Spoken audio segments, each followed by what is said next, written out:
একজন প্রার্থী যখন নির্বাচনে প্রার্থী হয় তখন তার নাগরিক অধিকার আছে তার প্রচারণা চালান এবং কি তার সমর্থকেরা যারা তাকে সাপোর্ট করবে তারাও তার প্রচারণা করতে পারবে, এটা তার নাগরিক অধিকার।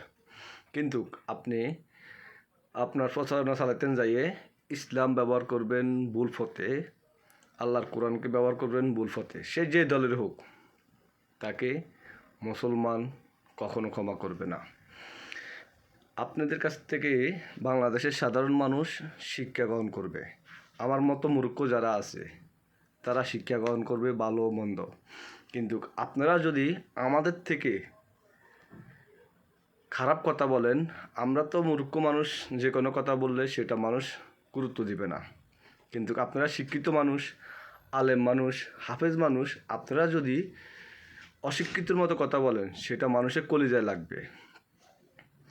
আপনারা ক্ষমতার জন্যে ইসলামকে ভুল পথে ব্যবহার করতেছেন, মুসলমানের কলিজায় আঘাত দিতেছেন। আপনারা কি এটা জানেন?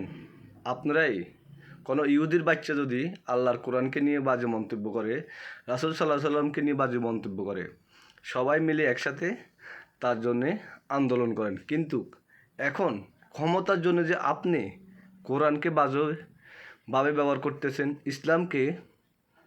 ইসলামকে ধর্মকে ফুজি করতেছেন, সেটা কি ঠিক হচ্ছে?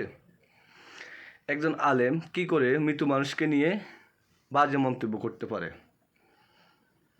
সেটা নিন্দা জানাই। আলেমের কাছ থেকে আমরা ভালো কিছু শিখার আশা করি, কিন্তু সে আলেমে যদি আমাদের ভুল পথে ভুল শিক্ষা দেয়, ওই আলেমের দরকার নাই।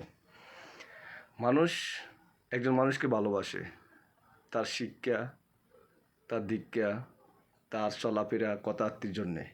কিন্তু সে যদি মানুষকে ভুল পথে নিয়ে যায়, সে মানুষগুলো কিন্তু আবার ঘৃণাও করতে পারে।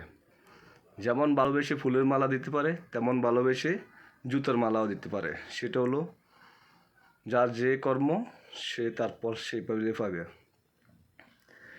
নাসিরউদ্দিন পাটোয়ারি 2 দিনের বৈরাগী, নির্বাচনে অংশগ্রহণ করছে, দাঁড়াইছো, তোমরা বলছো মানুষের কাছে তোমরা 300 আসন দাঁড়াইবা, মানলাম, সবাই মানে নিছে।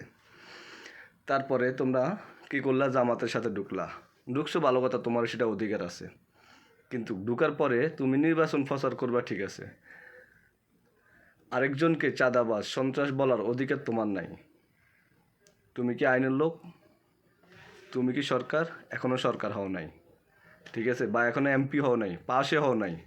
তাহলে একজনকে চাঁদাবাজ, নির্দোষ মানুষকে চাঁদাবাজ বলবা, সে মানুষটা ভদ্র তাই তোমার কিছু করতেছে না বা বলতেছে না।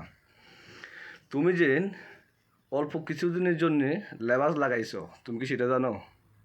তুমি পরো শার্ট প্যান্ট, কিন্তু এই নির্বাচনের উসুলায় মানুষের দ্বারের কাছে গিয়ে বলতেছো লেবাস পাল্টিয়ে 2 দিনের জন্যে। নির্বাচনের পরে তোমার টোকাইও পাওয়া যাবে না, এই তোমার মাথায় টুপি, গায়ে পাঞ্জাবি, এগুলো দেখাই যাবে না। নির্বাচনের পরে তুমি নাচানাচি করবা মেয়েদেরকে নিয়ে, এটাই হলো তোমাদের পেশা, ঠিক আছে। জুলাই আন্দোলনে তোমরা একা করো নাই। জুলাই আন্দোলনে মূলত নায়ক হলাম আমরা প্রবাসীরা, ঠিক আছে। আমরা অর্থ দেওয়া বন্ধ করে দিয়েছি শেখ হাসিনাকে। যখন শেখ হাসিনা সরকার ক্ষমতা ছিল তখন আমরা প্রবাসীদের অর্থ দেওয়া বন্ধ করে দিয়েছি ব্যাংকের মাধ্যমে। তখন যাই সরকার দুর্বল হয়েছে, আর সেই দুর্বলের কারণে তোমরা সেই সুযোগটা কামে লাগাইছো। মূলত জুলাইয়ের যদি কোনো নায়ক হয়ে থাকি তাহলে সেটা আমগো মতো প্রবাসী যারা আছে তারাই হলাম মূল নায়ক, ঠিক আছে। ফেসবুক, ইউটিউবে আমরা সবসময় শেখ হাসিনার বিরুদ্ধে আন্দোলন করতাম, প্রচার করতাম, ঠিক আছে। নিজেকে হিরো বলবো না, মানুষ জিরো করতে বেশি টাইম লাগে না। যা বলবা চিন্তা ভাবনা করে বলবা মানুষের কাছে, যেই হোক, যেই দলের হোক, ইসলাম, আল্লাহর কোরআন, এগুলাকে রাজনৈতিক লাইনে ব্যবহার করবেন না। হ্যাঁ, আপনারা ইসলামী দল হিসেবে আপনারা বলতে পারেন আমরা ক্ষমতায় আসলে ইসলামী আইন অনুযায়ী দেশ চালামো, এই কথা বলতে পারেন। ভোট দিলে মুসলমান থাকবে, ভোট দিলে মুসলমান থাকবে না, এই কথা বলার অধিকার আপনার নাই। জান্নাতে টিকিট দেওয়ার আপনার অধিকার নাই, ঠিক আছে? জান্নাতের টিকিট দেওয়ার যদি কোনো ফাটতির অধিকার থাকতো, যদি কেউ কোনো ফাটতি জান্নাতের টিকিট দিতে পারতো, তাহলে মানুষ মক্কা, মদিনা এসব জায়গায় আসি উমরা করতো না। তো ইসলামকে বাজে ব্যবহার করার আগে চিন্তা ভাবনা করবা সবাই, যে দলের হোক, বিএনপির হোক, জামাতের হোক, এনসিবির হোক, যে দলের হোক, ইসলাম নিয়ে যারা কথা বলবে তাদের জন্যে জারুর বাড়ি জুতার মালা।